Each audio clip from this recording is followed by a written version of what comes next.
Alright, it's been about a year since I owned this puppy, and I figured I would do another cold start since that was the first video I did when I got this thing. Just shy of a year ago. It's a 78 Lincoln Continental. It's got the 460, 7.5 liter. It's been sitting about 3 or 4 days. Recently had to pull it out of winter storage. I threw a new distributor in it with a custom curve set. And it's, it's been down to 0 degrees at night, and it's about 27 right now. It's been about 4 days. I've done a lot of work to this since I got it about a year ago. Mainly recently added a Edelbrock carburetor, deleted the troublesome Motorcraft 4350, and added the Edelbrock system in there. And then some other stuff I did was the timing chain, water pump service,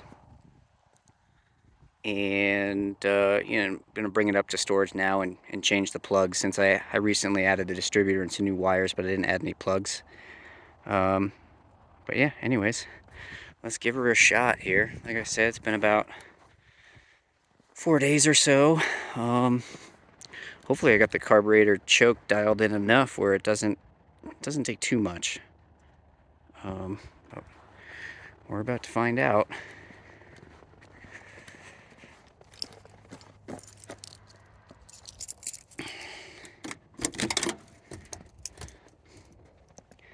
I've replaced all the door strikers, so the doors open and close a little bit better. Since if you've watched the first video, I kind of went over the first few videos of what the car was like when I got it, and what my intentions were, and that sort of thing. So, okay, she's got just shy of 119,000 miles. I've put about 2,000 or 2,500 or so on it. So, set the choke, give her one extra pump.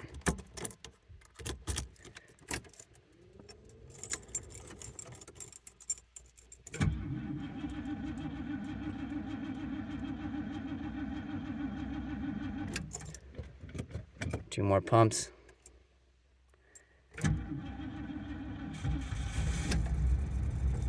There we go.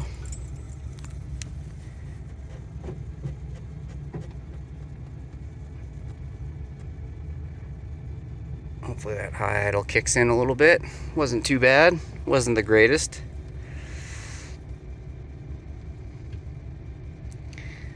Interior wise, I have replaced a couple of things. Mainly the power locks. When I got the car, were not functioning properly, and that was due to the bushings inside the door on the actual motor itself, the power lock motors. The bushings had rotted out and the motor was just hanging there, so they had power to them, but where they weren't hanging in place, they were just dangling there, and it was just giving like a buzzing sound, so I replaced all of those.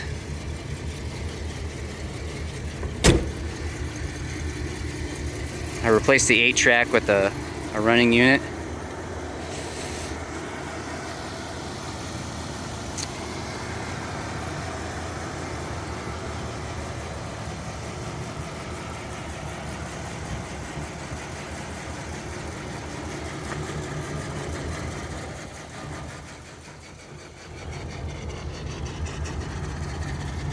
My plan is next to do dual exhaust. The cat in this thing is gone. You can see all the stuff it's blowing out of there when it starts up. So as I mentioned, I replaced the timing chain, and that was due to the oil pan. When I got it, was leaking pretty badly, and we took the oil pan off. We were planning on just replacing the oil pan and the gasket, and while we were in there, lo and behold, checked the timing chain, and there was just a ton of slop in there. And it was one of those things, while we're in here, might as well do that. So what I did is did the straight up timing from like a pre-72 Lincoln. So it's straight up timing. And then of course the existing distributor was frozen to the timing cover of the block, and so popped that out, and that's why I put the new custom one on there. And again, while you're in there, did all the gaskets, water pump, belts, all that stuff. So she's running pretty good. I got some minor tuning I got to do to it. I'll probably wait till the summer to do a little bit more of that to the carburetor, just because that's when I'll run it the most. So I want it to be tuned. I do have it tuned for this altitude, which is 6,200 feet. And per Edelbrock's instructions with their meteor rods and jets is what I put in there, but I think I got to do a little bit more fine tuning and maybe make a small adjustment to the accelerator pump so it opens a little bit quicker.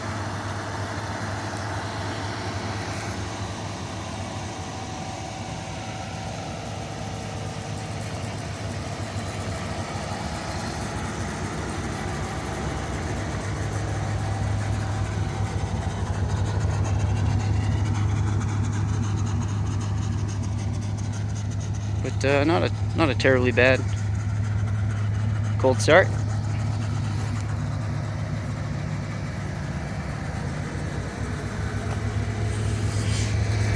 I sandblasted the bottom of these. As you noticed in my first video, there was some minor surface rust there, so I blasted those over the summer and had them repainted. Same with that side there. I've got some new tires coming in, SureTrack Power Tours, so the white wall is going to be a little bit larger on those.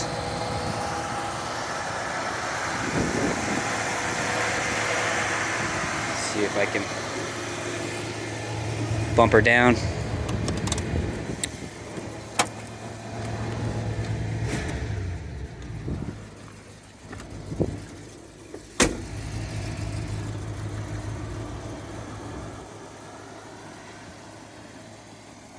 I'll let her thaw out for a minute, drive her up to the storage, and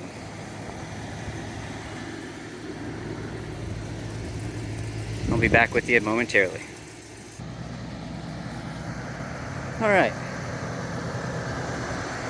got most of the snow off of there. Been idling for 5 minutes or so. Figure take her for a ride up to the barn and let her thaw out for a few minutes, get those plugs changed.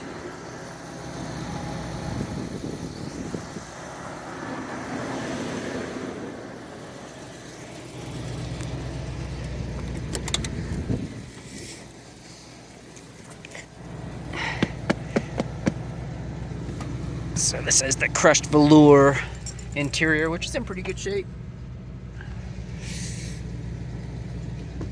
And it's a light gold moon dust metallic is the exterior color. So again, interior wise, I've been lucky. I haven't had to do a whole lot. Everything's working fine, even that rear defrost. I did replace this unit because the one that I had originally, it wouldn't turn off. So in the dead of summer, it was tough because the AC is next on my list and doesn't blow cold. So you can imagine 80, 85 degrees. It's you know, even with the economy vent on, it gets pretty warm in here. I can only get it to low. So found a good used unit, replaced that. Also replaced the 8-track radio, which was not working, which works now, and I also replaced all 4 speakers.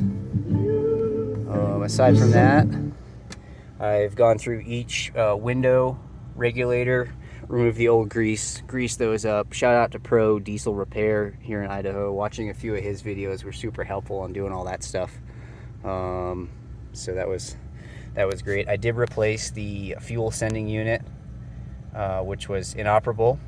The new one, I had to order another one from Lincoln Land. This one is reading way past full when you fill it all the way up, and then it is empty at around a quarter tank. Found that out the hard way. Thought my fuel pump went, and just turns out I ran out of gas. New distributor is in, I mentioned that. I did set a base timing of 18 degrees before top dead center. It seems to run smoothest at that. I know the factory called for, I think it's 8 or 10, but at this elevation, 6,200 feet, I removed all the smog EGR equipment because the smog pump was froze up, and I just figured we're a non-emission state, so it wasn't needed. So remove that as necessary. But anyways, let's see what we can do here.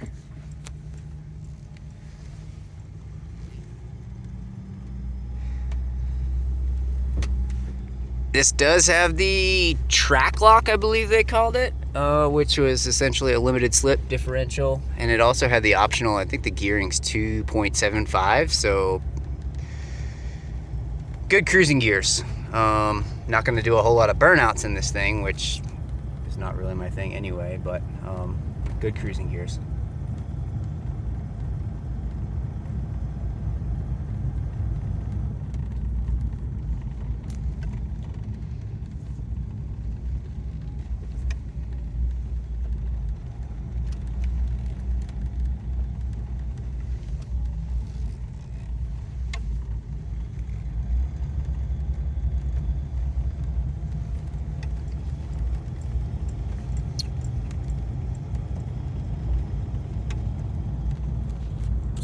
It's warm enough to throw the defrost on there now.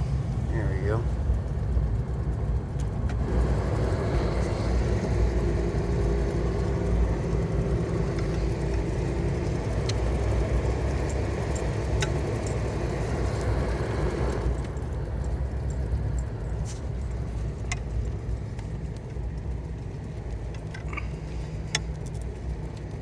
I did add a kill switch by the starter solenoid on this, just because I know that they are prone to some fire hazards and stuff like that. So just for safety, I did add a kill switch, which is a nice little upgrade.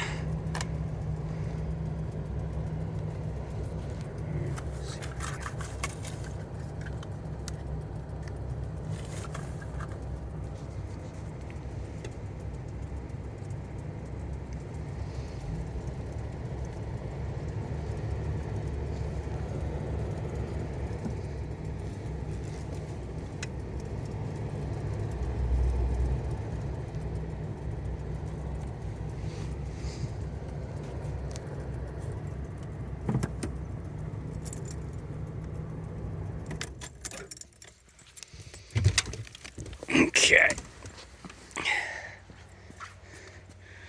There she is, interior wise. I think this is a pretty common thing. The button fell off here. I've got it in the glove box, but I shampooed the carpets when I first got it too. Went through and did a nice thorough.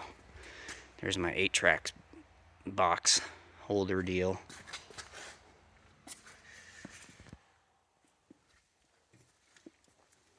Alright, let me get the... see if I can pop the hood for you guys and kind of show you what's going on under there.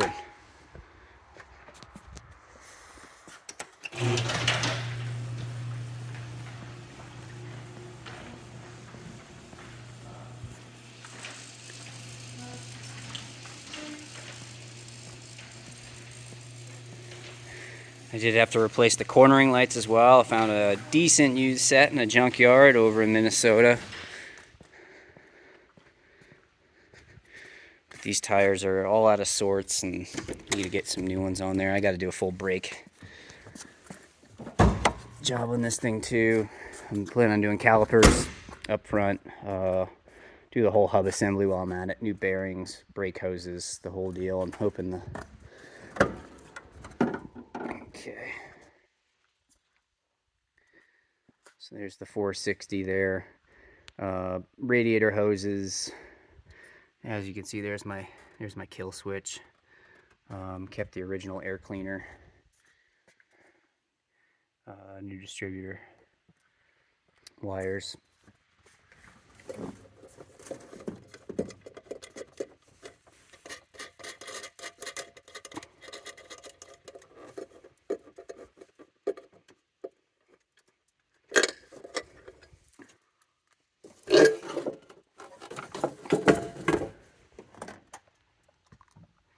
There's the 1406 Edelbrock. Oh, I guess it's underway here.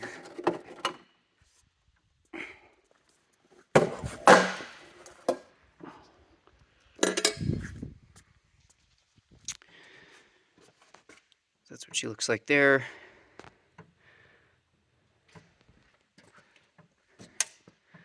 I had some folks asking me about deleting the EGR stuff, and most of it was just the smog pump down here, and then any hoses that go to that, essentially, like it came up here to the back of the heads here. You can remove these two pipes, but I just ended up capping it with a vacuum, and I test it every once in a while to make sure it's not pulling any vacuum there. I'm going to replace the gasket to this here today, as that's getting sort of hard and needs replacing. Trying to think if there's anything else here, but basically anything that came off, any sort of vacuum tree that was associated with it, I just capped. I mean, you can take this stuff off and plug it. Underneath the Edelbrock, the EGR plate that I removed, there's an EGR hole there. Some folks say you can just go over it with this Transdapt adapter, which I did initially. It's Transdapt part number 2199, I believe. But what I ended up doing, I had the carburetor off there to rebuild it at some point. I just tapped a 1/2-inch MPT hole there and put like an MPT plug there. And you can just put a bunch of grease on that MPT tap so that it catches all the, you know, it doesn't blow anything down in that exhaust passageway. So once I plugged that and took another vacuum reading off of that nipple there, the vacuum held much steadier, whereas before it was kind of butterflying. It was doing this, so it was tough to get a good reading when I was trying to tune the carburetor. But it was a pretty overall easy install. I know we did have to change the bracketry to the throttle back here a little bit to kind of make it work, but overall it wasn't all that bad. Like I said, I do have to do some other minor tuning and that sort of thing.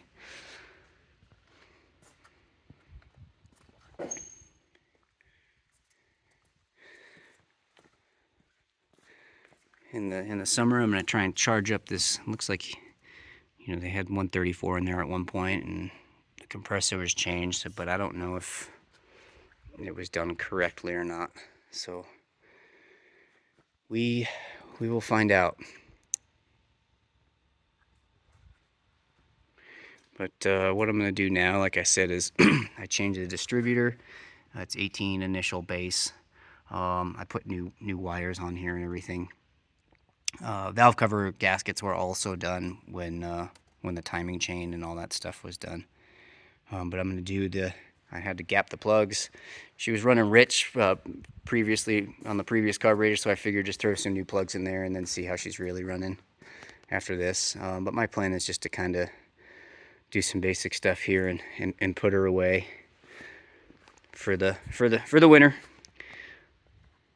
Let me know what you guys think. I'll do some other videos too. I've got a couple other ones. Let me know if you're interested in seeing. This is my 89 E350 camper van, which is a pretty cool little deal. I haven't done any videos on this thing. I think it's got 61,000 miles. It's pretty cool. It's a total throwback.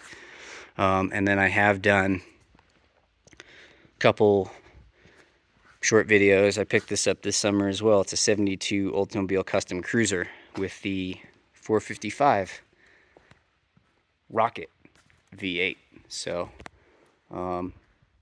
happy to do a couple videos. I could show you kind of baseline what's going on in here. The classic 80s baby blue. It's fully self-contained. The only changes I've made is I ripped up the light blue carpeting, shag carpeting it had in here at some point, and I'm going to put down a more utility floor since we like to utilize it a lot for the outdoors and the kids and stuff. Got a muffler that needs to be changed, but call her the Sunset Shitter. Open those back doors. It's a great place to spend some time on the throne. 4-burner stove, microwave, propane heat, sink, little bath and shower back there, and it's a little bigger than a king-size bed up there that pulls out to about here. And then this is a little jackknife sort of twin bed. But she's cool, man. She's a ripper. This also has the 7.5 liter Ford 460. It's a tank. So there's the fridge, runs on propane and electric, and there's the cockpit area. And that's the bunk area. So I haven't shown that one yet. Maybe we'll do that one. But the entire van was outfitted with this, and this stuff was just getting trashed because we're in and out mountain bikes and backpacks and stuff the whole time. But yeah, she's a cool little muffin top. But anyways, wanted to just give a quick update on that. Hope that was enjoyable. If not, that's okay too. This has gone on for a lot longer than I anticipated it was going to, but let me know, do you have one of these? Are you looking for one? They're getting, you know, it's a great entry-level classic car. Like I think I mentioned in a previous video, I bought it for $5K, and that was delivered. He drove it all the way out here from North Dakota or Minnesota. You know, so it's been around the block for sure, but I've put a little bit more into it than I was expecting, but that's to be expected in the classic car world. And I'm sure more is to be revealed. Always is.